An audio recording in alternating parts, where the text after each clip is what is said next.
જય સ્વામિનારાયણ. બીએપીએસ સંસ્થાના ગુરુ પરમ પૂજ્ય મહંત સ્વામી મહારાજ તારીખ 5 સપ્ટેમ્બરના રોજ અહીંયા મહેસાણા પધારી ચૂક્યા છે.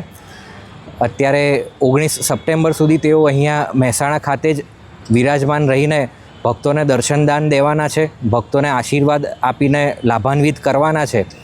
આજે તેઓની હાજરીમાં છાત્રાલય અને વિદ્યા મંદિર દિનનું આયોજન કરવામાં આવેલું છે, જેમાં બીએપીએસ સ્વામિનારાયણ મંદિર મહેસાણા ખાતે વર્ષ 1994માં સ્થાપના થયેલ બીએપીએસ છાત્રાલયના વિદ્યાર્થીઓ દ્વારા તેમજ વર્ષ 2014માં ખેરવા ખાતે સ્થાપના થયેલ બીએપીએસ વિદ્યા મંદિરના વિદ્યાર્થીઓ બાળકો દ્વારા આજે વિશિષ્ટ રજૂઆતો કરવામાં આવી છે, જેમાં પરમ પૂજ્ય મહંત સ્વામી સમક્ષ સંવાદો, સાંસ્કૃતિક અને પ્રેરણાત્મક કાર્યક્રમો રજૂ કરવામાં આવ્યા છે. આગામી તારીખ 14 સપ્ટેમ્બર રવિવારના રોજ મહેસાણા ઝોન કહેતા કે મહેસાણા, પાટણ, બનાસકાંઠા, થરાદ અને અર્ધ ગાંધીનગર જિલ્લા, આ 4.5 જિલ્લાના લગભગ 5000 જેટલા બાળકો અને તેમના વાલીઓ અહીંયા ઉપસ્થિત રહેશે અને તેઓને સર્વેને પરમ પૂજ્ય મહંત સ્વામી મહારાજની પાવન નિશ્રામાં બાળ દિનનું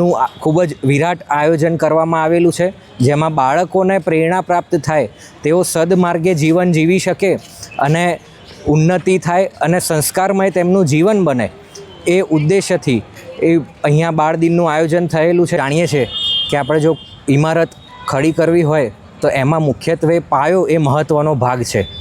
એવી જ રીતે જ્યારે સદજીવન કહેતા કે સારું જીવન જીવવું હોય તો તેમાં બાળપણમાં સંસ્કારોનું સિંચન અને જતન એ ખૂબ જ મહત્ત્વનો ભાગ બની જાય છે.